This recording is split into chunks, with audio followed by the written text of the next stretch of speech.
जय सिया राम। मैं हूं पंडित अरविंद गौड़। स्वागत करता हूं आपका अपने YouTube चैनल ज्योतिष विद अरविंद गौड़ में। आज की हमारी चर्चा का विषय है शुक्र।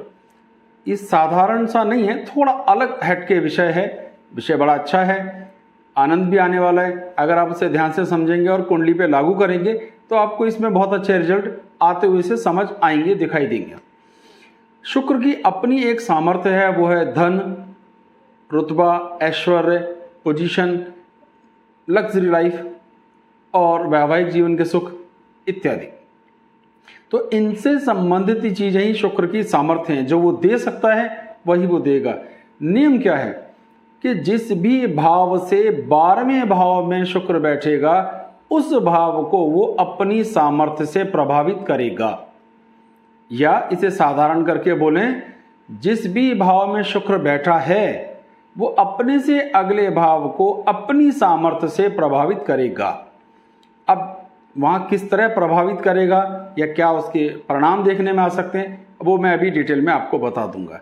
तो बिल्कुल सीधी सी एक लाइन, एक्चुअल लाइन तो क्या है, जिस भी भाव से 12वें भाव शुक्र बैठेगा उसे प्रभावित करेगा। उसको हमने सरल भाषा में कह दिया कि आपका शुक्र जहां भी बैठा है से अगला भाव शुक्र द्वारा प्रभावित किया जाएगा। सभी लग्नों पर इसको समझ लेते हैं कि वो कैसे प्रभावित करेगा।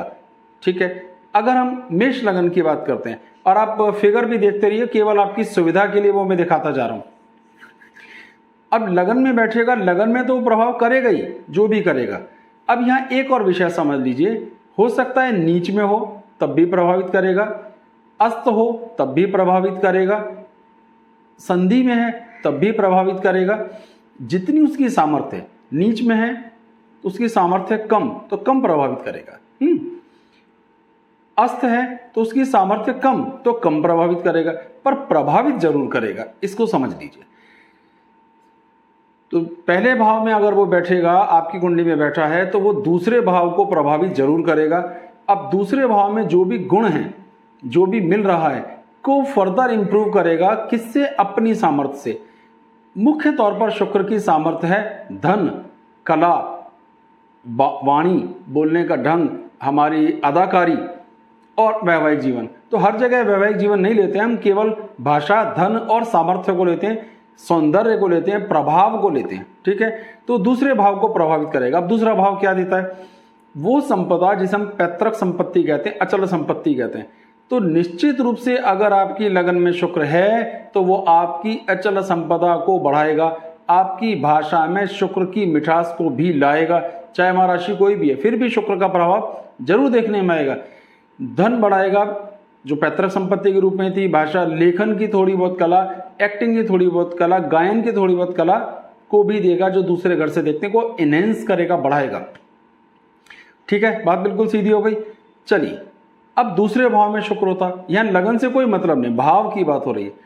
तो अब हमारे नियम के हिसाब से दूसरे भाव में है तो अपने से अगला यानी तीसरा भाव। तीसरे भाव से हम क्या देखते हैं आमतौर पे? हमारे प्रयास, तो हमें प्रयासों का धन अधिक प्राप्त होगा।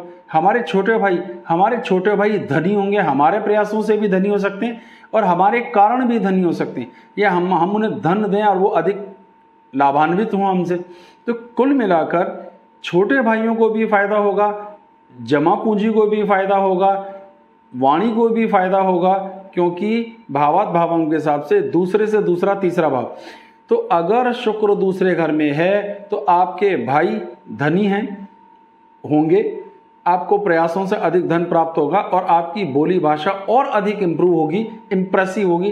क्योंकि प्रयास हमेशा बाजुओं से नहीं होता, मेहनत से भी होता है, वाणी से भी होता है, हमारी बोलचाल से होता है, हमारे इंटरेक्ट करने के तरीके से भी होता है। पॉइंट क्लियर हो रहा है? अच्छा, अब तीसरे घर में ले लेते हैं। अब तीसरे घर में वो क्या प्रभाव करेगा ये चर्चा का विषय नहीं है, पर उससे अगला भाव है चौथा। चौथा भाव क्या है? माँ का भाव भी है, सुख का भाव भी है, धन का भाव भी है, आनंद का भाव भी है।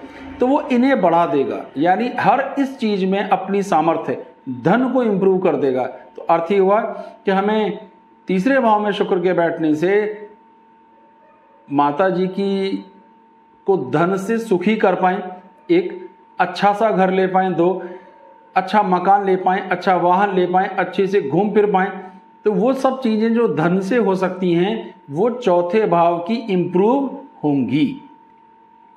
अब चौथे भाव में बैठा है, यहाँ पर वो दिग्बली भी होता है, तो वैसे ही उसका प्रभाव हो जाता है, तो वो पांचवें भाव को प्रभावित करेगा। यानी आपके बच्चे धनी होंगे, आपके मित्र धनी होंगे, आपके जो एफर्ट्स आएंगे, बच्चों के प्रयास होंगे, वो धन के मामले में अधिक फलीभूत होते हुए दिखाई देंगे। ये एक तरीका हुआ। पांचवें भाव में बैठेगा तो क्या करेगा? पांचवें भाव का असर तो करेगा ही, लेकिन वो छठे भाव पर भी प्रभाव डालेगा। अब छठा भाव तो शत्रुओं का है, बीमारियों का है, सिरदर्दियों का है, तो इसका प्रभाव कैसे आएगा? और उसे बढ़ाएगा तो बीमारियां बढ़ी, शत्रु बढ़े, लाभ कैसे हुआ? नहीं, मैंने लाभ की बात ही नहीं करी, मैंने कहा वो प्रभावित करेगा। कल्पना कीजिए कि बड़ी बीमारी होती, ज़्यादा सारे पैसे लगते, तो वो जानबूझकर कम पैसों में मामले को निपटा देगा। एक तरीका प्रभावित करा धन से। शत्रुओं के साथ अगर बहुत बड़े अमाउंट में सेटलमेंट होना चाहिए था, तो आप बोलोगे कि भाई बड़ा अच्छा तालमेल हुआ और कम से कम धन में बात बन गई।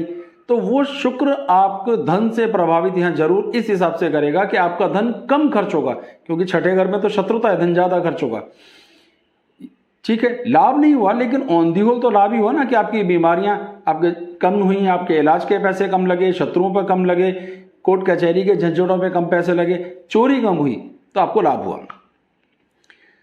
शुक्र का प्रभाव ये देखा गया।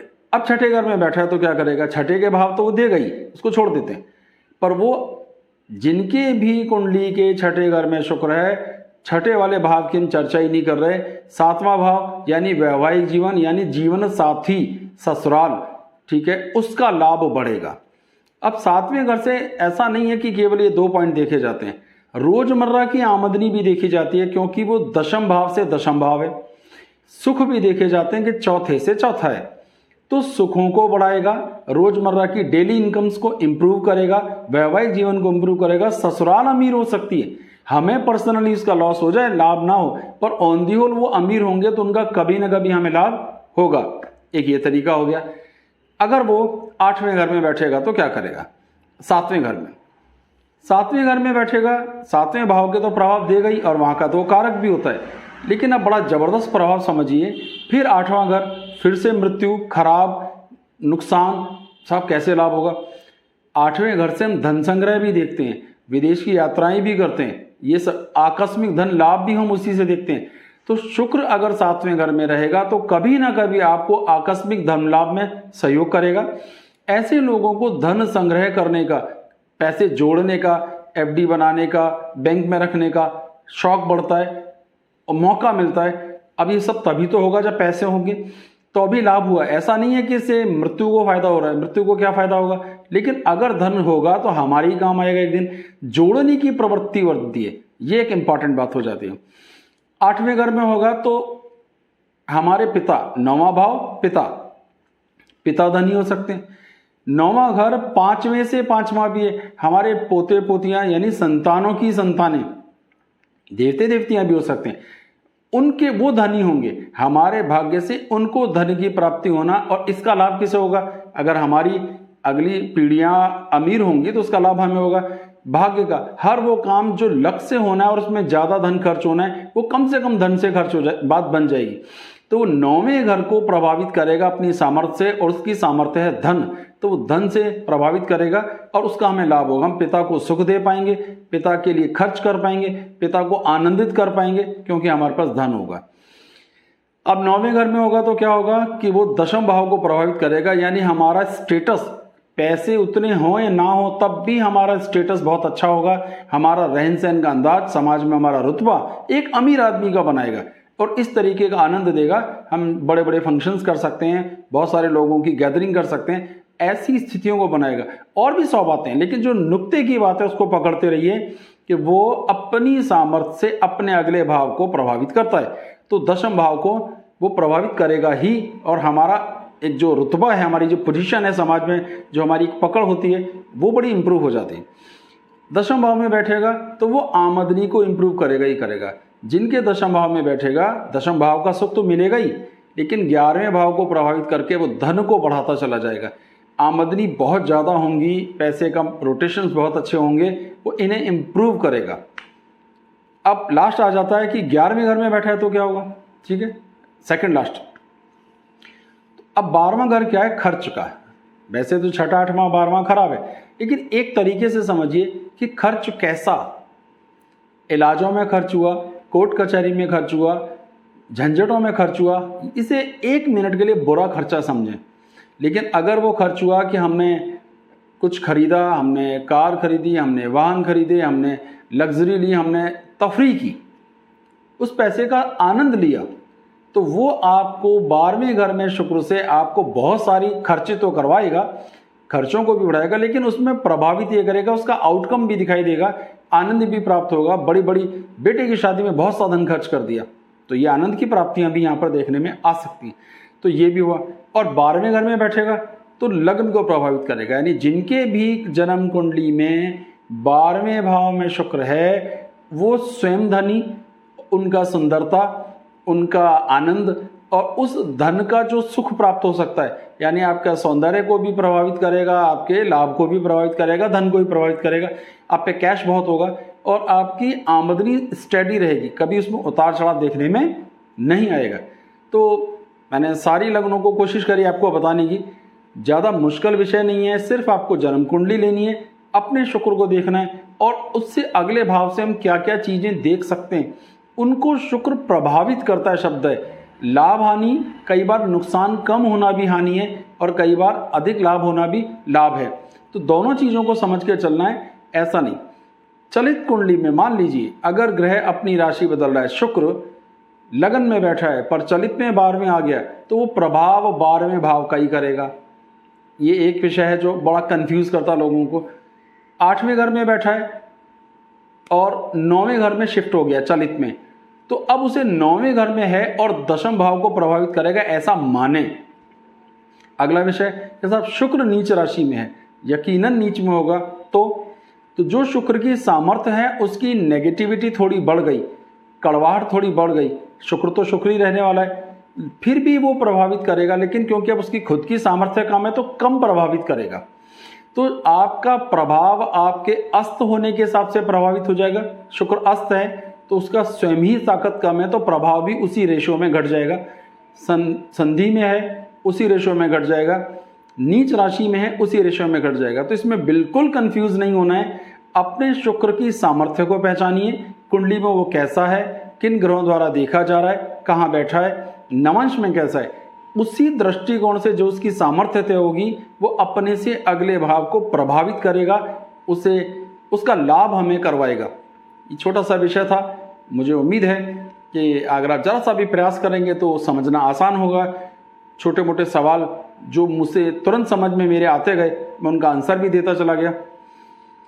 फिर भी कुछ आपको पूछना है तो मैं बताने का पूरा प्रयास करूंगा। अपनी जन्म कुंडली दिखाने के लिए आप संपर्क कर सकते हैं। मेरा व्हाट्सअप नंबर लगातार स्क्रीन पर फ्लैश हो रहा है, तो आप संपर्क करेंगे तो आपको आगे की सारी जानकारी, कैसे आपको फीस देनी है, किस तरह आप दे सकते हैं, वो सारी बता दिया जाएगा। और हमारे चैनल को सब्सक्राइब कीजिए, वीडियोस को लाइक कीजिए, आगे भी शेयर कीजिए। बहुत बहुत धन्यवाद। जय सिया राम।